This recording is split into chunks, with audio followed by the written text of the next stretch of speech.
Hi, this is Elizabeth with WTI, and if you're looking for a way to enjoy kayaking, but also to be super simple, to be able to store and unpack, then the INTEX Challenger Inflatable Kayak is the one you're going to need.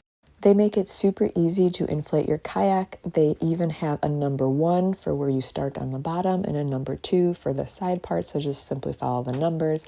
I a lot of times like to use an electric pump, but they do include a hand pump, which is super easy to use, and it does fill up your kayak very fast.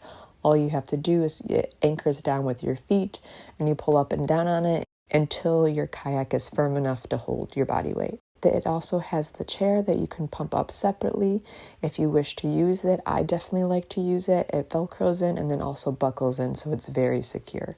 One of the game changer features is the cargo net, because it gives you that extra storage. So if you want to bring like a little snack on the water or even your shoes, you can tuck it right in. It also has paddles that pull apart. I really like that it's a push pin instead of a twisty, so they feel more secure. When you're done for the end of the day, I definitely like to be able to wipe it out with a towel. Once you have everything back in the bag, yes, it does zip up, and just like that, your 9-foot kayak easily folds into a small box that can be stored anywhere. Let's be honest, we all don't have room to be able to store a kayak or a car that can transport it. This one's going to make it so easy. And that's my point of view.